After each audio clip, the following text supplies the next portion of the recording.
Hi, it's Sarah Gibson Tuttle, the founder of Olive and June. Can I tell you the one thing that always makes my day better? A fresh manicure. But here's the thing, who has the time or budget to go to the nail salon every week? That's why we created the Olive and June Gel Mani System. It gives you that same glossy, long-lasting mani you get at a salon for so much less. It comes with everything you need, a pro-level LED lamp, salon-grade tools, our damage-free gel polish that lasts up to 21 days. Just prep, paint, cure, and you're good to go.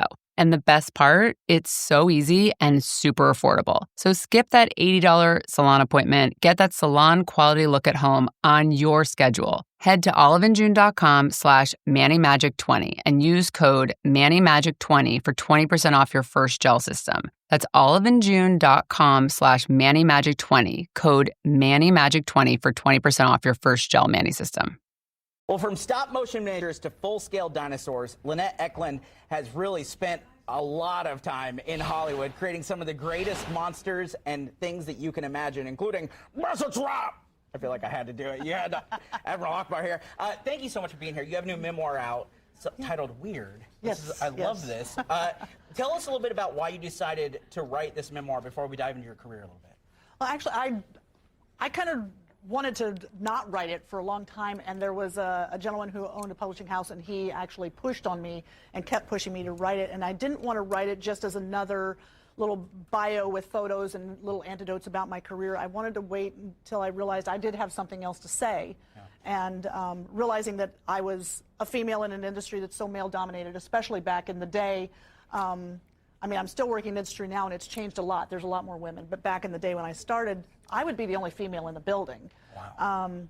And then also, I started realizing I have OCD. And when I started looking further into it, I realized I have myself improved to severe OCD. Oh, wow. But I didn't even know I had it. And so at this point, I have talked to a behavioral therapist, and it's like, yes, I have several forms of OCD.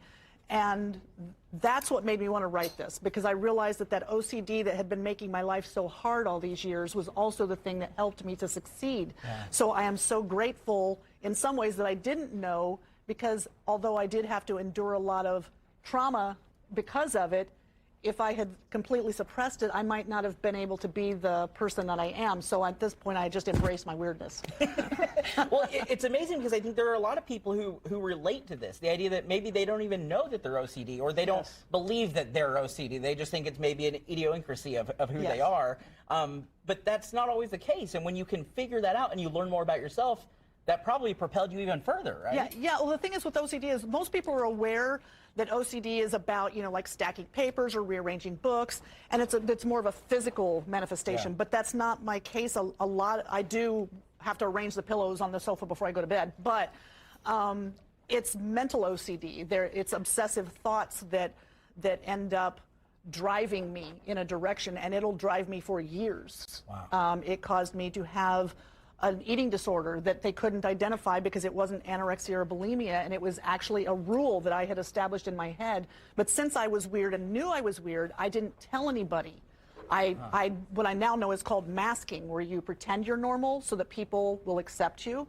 And so I think a lot of people just end up, they know they're weird, they know what they're thinking is wrong or different, and they just hide it and suppress it. And I wonder how many teenagers and young people nowadays that are battling with anxieties and depression may actually have undiagnosed OCD. Sure. And if they knew, it's not a matter of fixing it or burying it, but it's a matter of identifying it, because now when my head starts playing with me, I know it's doing it, and I can actually kind of shut it down a little bit so it doesn't control me as the way it used to. That's amazing. Yeah, I'm excited to dive into this book too, because your career is amazing as well. Movies like we talked Jurassic Park, The Lost World, Nightmare on Elm Street 5, like just some of these amazing ones. Beetlejuice, my favorite childhood movie.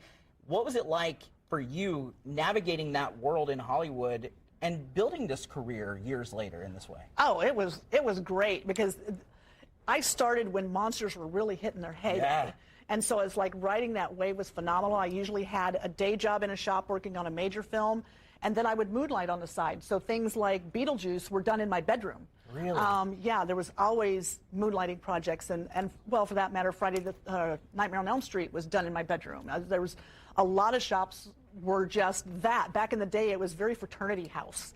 So it was a matter of, oh, you're available here? Well, you're available here? Well, I can squeeze in on the weekend. Well, you know what? I'm running behind schedule. Can you come over this evening? I'll get a pizza and we'll finish this up.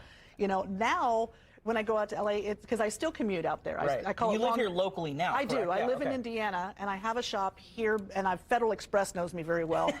But a lot of it is, I still long-distance commute back to LA for bigger projects. Yeah. So like in December, Dust Bunny's coming out with Sigourney Weaver and Mads Mikkelsen, and I worked on that one, but that one's physically too large to travel. Wow. So I flew in to work on it. So it's back and forth a lot, so I'm still doing it, but the industry is so much more organized and formal now.